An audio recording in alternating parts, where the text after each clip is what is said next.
Hi Arrangeables, welcome to Rakesh and Jenny 2.0. இந்த வீடியோல டே 84 ஓட சம்பவங்கள் தான் பார்க்க போறோம். நமக்கு ஆல்ரெடி விக்ரம் தான் போறாரு அப்படின்னு தெரிஞ்சதனால என்னதான் இன்னைக்கு சம்பவம் பண்ண போறாரு வெயிட் பண்ணி பொறுமையா தான் பாத்துருவோமே அப்படின்னு சொல்லி பாக்குறப்போ ஃபர்ஸ்ட் வந்தவனே இந்த வீட்டுக்குள்ள நீங்க வந்ததன் காரணம் என்ன, உங்களுக்கு கோல் என்ன செட் பண்ணி வச்சிருக்கீங்க, அத பத்தி குறைஞ்சது 15 நிமிஷம் எல்லாரும் சேர்ந்து பேசுங்கப்பா, கண்டென்ட் இல்லப்பா 1.5 மணி நேரம் ஓட்டணும் அப்படின்னு பிக் பாஸ் கதறி இருப்பார் போல இருக்கு. சோ நம்ம மக்களும் அவங்க என்னென்னலாம் நினைக்கிறாங்களோ அதெல்லாத்தையும் பேசிட்டு இருந்தாங்க. அதுல முக்கியமானது மட்டும் நம்ம பார்ப்போம். ஃபர்ஸ்ட் பேசின தினேஷ் சார் என்ன எல்லாரும் எப்படி பார்க்கணும் அப்படின்னா இவனுக்கு எந்த ரோல் கொடுத்தாலும் பண்ணுவான்பா அப்படின்றது மக்களுக்கு தெரியணும் அப்படின்றதுக்காக தான் எந்த ரோல் கொடுத்தாலும் பண்ண நானும் பாலச்சந்தர் இருவரும் அப்படின்னு ஆரம்பிச்சு ஒரு கதை சொல்லி முடிச்சாரு. நெக்ஸ்ட் மணி வந்து சார் எனக்கு உங்களுக்கு கோரியோகிராஃபி பண்ணும் சார், அதுதான் சார் பெரிய லட்சியம், இதை எப்படி உங்க முன்னாடி கேட்கறதுன்னு யோசிச்சுட்டே இருந்தேன் சார், இன்னைக்கு நீங்க கேட்ட உடனே பொசுக்குன்னு சொல்லிட்டேன் சார், சோ எனக்கு உங்களோட பாட்டுக்கு ஒரு கோரியோகிராஃபி பண்ணும் சார். சாரி அடுத்து அப்படி நெக்ஸ்ட்டுக்கு போயிட்டாரு. இதுக்கு முன்னாடி வந்த சீசன் எல்லாம் வாய் விட்டாரு, கண்டிப்பாக உங்களுக்கு ராஜ்கமல் பிலிம்ஸில் ஒரு படம் பண்ணுவோம் அப்படின்னு உறுதிமொழி கொடுக்குறேன் அப்படின்னு. ஈவன் சீசன் 3ல கூட தர்ஷனுக்கு ஒரு சான்ஸ் கொடுக்குறேன்னு சொன்னாரு, அதை பெருசா நிறைவேற்ற முடியல அப்படின்றதுனால தப்பி தவறி கூட எதுவும் வாய் விட்டுற கூடாதுப்பா அப்படின்றதுல ரொம்ப தெளிவா இருக்காரு நம்ம ஆண்டவர். ராஜ்கமல் பிலிம்ஸில் சொல்லுங்க சார். ஒண்ணும் இல்ல என்ன ஒண்ணும் இல்ல சொல்லு. அர்ச்சனா என்ன சொன்னாங்கன்னா சார் தமிழ் படத்துல முன்னணி நடிகைகள் இன்னமும் எப்படி முன்னணியா இருக்காங்களோ அதே மாதிரி நானும் தமிழ் படத்துல முன்னணி ஆக்ட்ரஸ் ஆகணும் சார் அப்படின்னு சொன்னாங்க. சந்தோஷம்.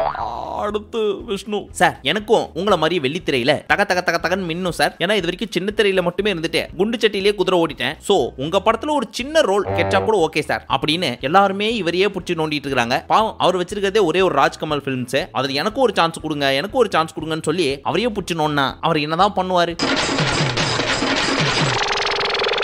பாக்குறவருக்கு பச்சையா தெரிஞ்சிருக்கும் அவர் படத்துல நீங்க எல்லாம் ஒரு சான்ஸ் கேக்குறீங்க அப்படின்ட்டு. அதனாலே நம்ம ஆண்டு எல்லாத்துக்கும் ஒரு பேக் ஸ்டோரி எடுத்துட்டு வந்து சொல்லிட்டு அசால்ட்டா எஸ்கேப் ஆகிட்டாரு. ஆனா எந்த ஒரு இடத்துலயுமே அடுத்த படத்துல நீ என் கூட சேர்ந்து கண்டிப்பா நடிப்பேன் அப்படின்ற வாக்குறுதியே கொடுக்கலையே. சரி இதோட முடிஞ்சா அப்படின்னு கேட்டா அடுத்து வந்த விஜயும் சார் எனக்கு பாக்ஸிங் இது வரைக்கும் தமிழ்நாட்டுல யாருமே பண்ணாத மாதிரி புது ஸ்டைல்ல பண்ணும் சார், அதுக்குன்னு தனியா ஒரு ஸ்கிரிப்ட் வச்சிருக்கேன், எல்லாத்தையும் மொத்தமா எழுதி வெளியே வச்சிருக்கேன், ராஜ்கமல் பிலிம்ஸோட டோர் எப்போ ஓபன் ஆகுதோ உள்ள வந்து கத்துக்கிட்ட மொத்த வித்தையும் இறக்கிடுவேன் அப்படின்னு சொன்னாரு. அதுக்கு என்ன சொல்லி இருப்பாரு வாங்க அப்படின்னு முடிச்சிட்டாரு. ஆனா ரவீனா தான் பாவம் பெருசா யோசிச்சு ஒன்னு சொன்னாங்க, சார் என்ன பொறுத்த வரைக்கும் டிஃபரெண்ட் ரோல்லாம் பண்ணணும், இதுதான் என்னோட ஆசை அப்படின்னு சொன்னாங்க. ஆசை இருந்தா மட்டும் பத்தாதுமா, அதுக்கான பயிற்சி வேண்டும், சோ சான்ஸ் கேட்க போறதுக்கு முன்னாடி பிராக்டிஸ் பண்ணிட்டு வாங்கமா, போட்டோ ஷூட் மட்டும் பண்ணா பத்தாது அப்படின்னு லைட்டா பல்ப் கொடுத்துட்டாரு. இதுல இருந்து என்ன தெரியுது, சைலண்டா நம்ம ஆண்டவர் ரவீனாவோட இன்ஸ்டாகிராம் ப்ரொஃபைல ஃபாலோ பண்ணிட்டு இருக்காரு. இவரு டேய் டேயா ஆமாண்டா என்ன திமிரு இருக்கணும் உனக்கு. நெக்ஸ்ட் மாயா சார் எனக்கு இந்த வீட்டுக்குள்ள இருக்கிற எல்லாரையும் வச்சு ஒரு படம் பண்ணும் சார், அதுக்கான பிளான்லாம் வச்சிருக்கிறேன், அதே மாதிரி லொகேஷனா இருக்கார் இல்லையா அவர்கிட்ட கதை ஒன்னு எழுதி கொடுத்துட்டு வந்திருக்கிறேன், அவரே 100 நாள் உள்ள முடிச்சுட்டு வா முதல்ல, அதுக்குள்ள நான் படிச்சு வச்சிடறேன், நல்லா இருந்தா பண்ணலாம் அப்படின்னு சொல்லியிருக்காரு சார். அப்படியே ராஜ்கமல் எமா எமா எமா ஆல்ரெடி ஹவுஸ் ஃபுல்லா போயிட்டு இருக்குது, சும்மா எல்லாரும் ராஜ்கமலுக்கே வந்தீங்கன்னா கமல் மட்டும் தான் இருப்பாரு, ராஜை இழுத்து மூடிடுவாங்க அப்படின்னு மைண்ட் வாய்ஸ் ஓட்டுனதுனால அதுக்கப்புறம் வந்து நிக்சன் இவர்கிட்ட சான்ஸ் கேட்காம சார் நான் இதான் பண்ணும் அப்படின்னு பிக்ஸ் ஆகல சார், தமிழ் லிரிக்ஸை வச்சு ரேப் பண்ணணும் அப்படின்றது ஆசை அப்படின்னு சிம்பிளா சொல்லி முடிச்சிட்டார். எப்பாடா ஒரு வழியா எல்லாரும் சொல்லி முடிச்சிட்டாங்கப்பா, அடுத்த சீசன்ல இருந்து என்ன உங்க கோல்னு கேட்கவே கூடாது, கேட்டா எல்லா பீஸுங்களும் ராஜ்கமலுக்கு படை எடுத்துட்டு வந்துரும் போல இருக்குது அப்படின்னு கன்ஃபார்மா நினைச்சிருப்பாரு நம்ம ஆண்டவர். ஐயே நீ மேல கேட்கவே மாட்டார பத்தி பேசவே மாட்டே, நீ வேணா பாரு. நெக்ஸ்ட் பெஸ்ட் கேப்டன் யாருன்னு நீங்க நினைக்கிறீங்க அப்படின்ற கேள்வி கேட்டாரு. அதுல எல்லா பீஸுங்களும் தினேஷ் சொன்னாங்க. சோ ஃபர்ஸ்ட் பீஸ் இந்த வீட்ல யாரு லேசி பெல்லோ அப்படின்னு கேட்டதுக்கு அர்ச்சனாவும் சொன்னாங்க. அதுக்கு அர்ச்சனா என்ன சொன்னாங்கன்னா சார் நானும் ஒத்துக்கிறேன், இது காரணம் என்னன்னா எல்லாரும் கூடயும் போய் மிங்கிள் ஆகணும், பேசணும்ன்ற ஆர்வம் ஜாஸ்தியா இருந்துச்சு, சோ வர்க்ல கான்சென்ட்ரேட் பண்ண முடியல இப்படிலாம் சொல்லிட்டு இருக்கிறப்போ நம்ம மாயா பூர்ணிமா ரவீனா அவங்க 3 பேருக்கும் சிக்கலக்கா பண்ண மாதிரி சிரிப்பு வந்துச்சு, அடக்க முடியாம 3 பேரும் மூஞ்ச பார்த்து சிரிச்சினாங்க. நல்ல வேலை இதை நம்ம ஆண்டு நோட் பண்ணல, நோட் பண்ணி கேட்டிருந்தாரு அப்படின்னா இதை வச்சு ஒரு சம்பவம் இந்த பிரேக் கூட போறதுக்கு முன்னாடி நடந்திருக்கும். ஆனாலும் சும்மா உள்ளே நம்ம அர்ச்சனா ஏங்க எத்தனை நாள் வந்து உப்புமா பண்ணிருப்பேன், எத்தனை நாள் குக் பண்ணிருப்பேன், அது எல்லாத்தையும் மறந்துட்டீங்கல்ல, சரி பரவாயில்ல விடுங்க நானே தான் ஒத்துக்கிட்டேனே அப்படி இல்ல அர்ச்சனா, உனக்கு ஒரு வேலை கொடுத்தோன்னு வச்சுக்க, அதுக்கு ஒரு அசிஸ்டன்ட் கேக்குறேன், ஆமாங்க இப்போ பால் இருக்குன்னு வச்சுங்க, ஜஸ்ட் ஒரு 2 மினிட்ஸ் போய் காத்து வாங்கிட்டு வரதுக்குள்ள பால் பொங்கிருது, கடாயில ஏதாவது போட்டு வச்சா திரும்ப வந்து பாக்கிறதுக்குள்ள கருகிருது, அதனாலதான் ஏதாவது ஒரு பீஸ உட்கார வச்சுட்டு போவேன். இதெல்லாம் ஒரு காரணம், யாராவது மொட்டை அடிச்சிட்டு வந்தா அவன் தலையில தபையலா வாசிப்பீங்க. சரி விடுங்க இனிமே அதுவும் கூப்பிடல, பாத்தியா ஒன்ட்ட இதுக்குதான் எதுவுமே சொல்றது கிடையாது, எல்லாத்தையுமே குதர்க்கமாவே பாக்குறது, அப்படி இல்லைங்க ஏத்துக்கிறேன் ஃப்ரீயா விடுங்க அப்படின்னு சமாளிச்சுட்டு எப்பவும் பிரேக் விட்டா எங்க போவாங்களோ அங்க போயிட்டாங்க.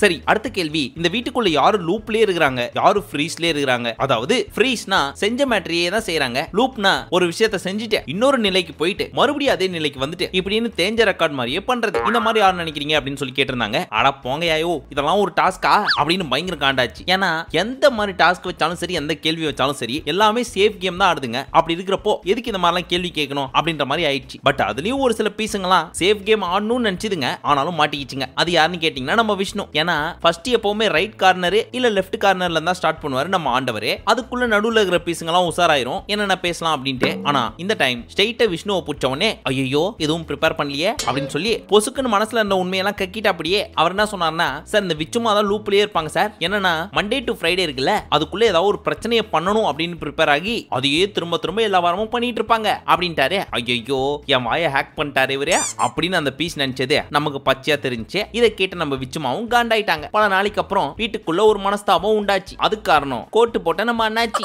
சந்தோஷமா நீ ஓனர் இல்லையா? நெக்ஸ்ட் அர்ச்சனா எப்பவும் போல மாயா அண்ட் பூர்ணிமா லூப்லயே சுத்திட்டு இருக்காங்க. இந்த பீஸுக்காக அந்த பீஸ், அந்த பீஸுக்காக இந்த பீஸ், இப்படின்னு இதுங்க ரெண்டு மட்டுமே சேர்ந்து கேம் ஆடிட்டு இருக்கும் சார் அப்படின்னு சொன்னாங்க. ஆனா காமனா எல்லா பீஸுங்களும் சொன்ன ஒரே பீஸ் நம்ம விஷ்ணு. ஏன்னா இந்த பீஸ் எப்ப பார்த்தாலும் போய் அப்புறம் என்ன சமாச்சாரம், இந்த வாரம் யார் நாமினேட் பண்ண, யாரு போவாங்கன்னு நினைக்கிற, இப்படி எல்லாம் போய் நோண்டிட்டு இருக்காரு போல இருக்கு. ஒன்னு ரெண்டு தான் நோண்டி இருக்காங்க அப்படின்னு பார்த்தா காமனா வச்சு கேள்வி கேட்டதும் எல்லாரும் கை காட்டின ஒரே பீஸே நம்ம விஷ்ணு. அப்போ ஒவ்வொருத்தையும் போய் இந்த பீஸ் தனித்தனியா கணக்கெடுப்பு நடத்திருக்கு. பயங்கரமான கேடி பயப்புல தான் இது. சைலண்டா எப்படிப்பட்ட வேலையை பார்த்துட்டு இருக்கு பாத்தீங்களா?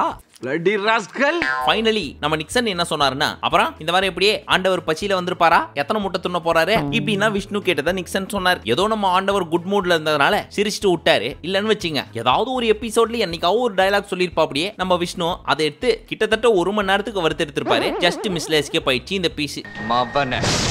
சீக்கிரமே என்கிட்ட மாட்டுவடா. அடுத்ததாக நாமினேஷன். இதுல யாரு இருந்தா ரொம்ப இன்ட்ரெஸ்டிங்கா இருக்கும் அப்படின்னு புதுசா ஒரு கேள்வி கேட்போம். ஏன்னா யாரு போவாங்கன்னு நினைக்கிறீங்க, யாரு இருப்பாங்கன்னு நினைக்கிறீங்க அப்படின்றதெல்லாம் கேட்டா பெருசா இன்ட்ரெஸ்டிங்கா இருக்காது அப்படின்னு அவர் நம்புறாரு. நினைக்கிறேன் அப்படி பஞ்சாயத்து நினைக்கிறேன், அதை சொல்லு முதல்ல. யாரு நம்ம ஆண்டு. சோ இந்த மாதிரி ஒரு கேள்வி கேட்க ரைட் சைடுல உட்கார்ந்து இந்த பீஸுங்க எல்லாமே விக்ரம் பேரை சொல்லிச்சுங்க, லெஃப்ட் சைடுல உட்கார்ந்து இந்த பீஸுங்க எல்லாமே விச்சுமா பேரை சொல்லிச்சுங்க. ஆனா ஒரே ஒரு பீஸ் தான் ரவீனா பேரை சொல்லிச்சு. யாரு, மணியா அப்படின்னு தானே கேக்குறீங்க. அந்த பீஸ் சொல்லிச்சு, ஆனா நம்ம எல்லாருக்கும் தெரியும் அப்படின்றதுனால ரவீனா பேரை சொல்லாம விக்ரம் பேரை தான் சொல்லிச்சு அந்த பீஸும். ஆனா அதையும் தாண்டி ரவீனா பேரை சொன்னது யார் தெரியுமா, நம்ம நிக்சன். இதுதான் ஃப்ரெண்ட்ஷிப்ங்கிறது. ஆனா என்ன பண்றது, இந்த வீட்டுக்குள்ள யார் இருந்தா நல்லா இருக்கும் அப்படின்ற கேள்விக்கு பொசுக்குன்னு இந்த நிக்சனே ரவீனா பேரை சொன்னதுனால நீக்கு எந்த தைரியம் உண்டே என்னோட ஆள் பேரை சொல்லியிருப்பேன் அப்படின்னு இந்நேரம் மனசுக்குள்ள சந்திரமோகனா மாறி இருப்பாரு நம்ம மணி. சோ இந்த வாரம் நாமினேஷன்ல கண்டிப்பா நிக்சனை குத்துவார் என்று எதிர்பார்க்கப்படுகிறது. ஒரு ஆத்திர அவசரத்துக்கு ஸ்டோர் பண்ணி வச்சிருக்கேன். என்னடா ஆத்திரம், என்னடா அவசரம் உனக்கு? உங்க ஆத்திர அவசரத்துக்கு நான் ஸ்டோர் பண்ணி வச்சிருக்கேன்னு சொன்னேன் சார். அதுக்காக பட் மாயா என்ன சொன்னாங்க அப்படின்னா, சார் இத்தனை நாள் எஃபோர்ட் போட்டதுக்காகவே விச்சுமா கண்டிப்பா உள்ள இருக்கணும் சார், எதுக்கு இருக்காங்களோ இல்லையோ என் கூட ஃபினாலில கையை கோத்து நிக்கணும் அப்படின்னு ஆணித்தரமா நம்புறாங்க. நான் ஃபினாலிக்கு போவேன் அப்படின்ட்டு நம்ம மாயா. அதுக்கேத்த மாதிரியே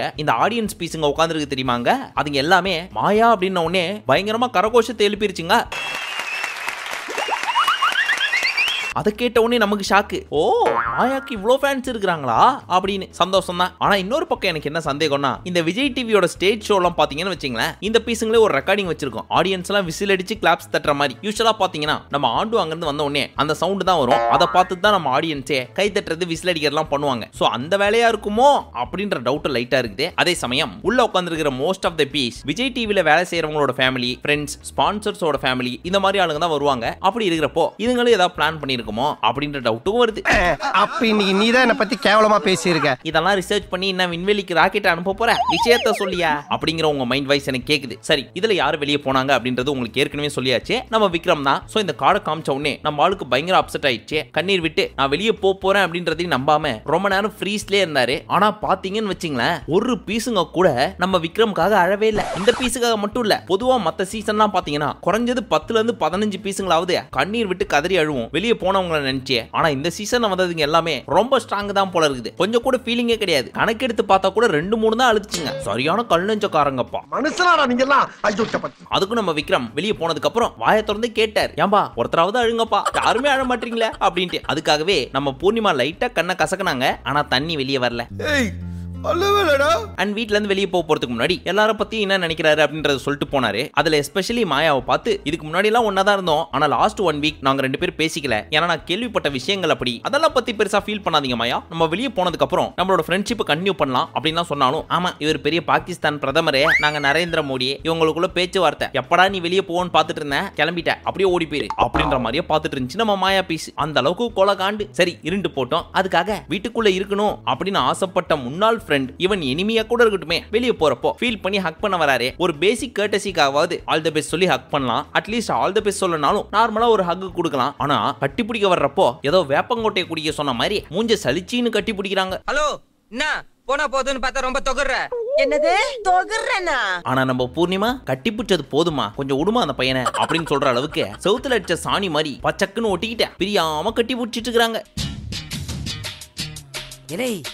இதுக்கு கொஞ்சம் ஓவரா சமாதானம் ஆயிடுச்சுங்களோ. அது மட்டும் இல்லாம I want to talk for myself, நீ வெளியே போய் எபிசோட்லாம் பாரு அப்படின்னு சொல்லி ஏதோ காதுல குசு குசுன்னு சொன்னாங்க. அது என்னன்னு தெரியல. கூடவே சுத்துற இந்த செவ்வாழைக்கு பூர்ணிமா பண்ணதுல 50% கூட பண்ண தெரியல அப்படின்னு நினைக்கிறப்போ ரொம்ப வருத்தமா இருக்குப்பா. ஃபைனலி நம்மால் வெளியே போயிட்டாரு. ஆனா வெளியே போறதுக்கு முன்னாடி இந்த மணியும் மாயாவும் போய் கதவு வழியா அந்த பக்கம் எட்டி பாக்குறது மட்டும் இல்லாம என்னவோ ஒரு கிரிஞ்சு வேலை பண்ணிருக்குதுங்க. அதனால நம்ம பிக் பாஸ் காண்டாயிட்டாரு. ஏய் என்னடா பண்றீங்க, ஒழுங்கு மரியாதை இந்த பக்கம் வாங்க, இன்னொரு தடவை இந்த மாதிரிலாம் பண்றத பார்த்தேன் அடிச்சு ஓட விட்டுருவேன் அப்படின்லாம் மிரட்டினாரு நம்ம பிக் பாஸ். அப்படி என்ன பண்ணிருப்பாங்க, ஒருவேளை அந்த கதவு திறக்கிற அண்ணன் போய் சித்து வேலை ஏதாவது பண்ணிருப்பாங்களோ.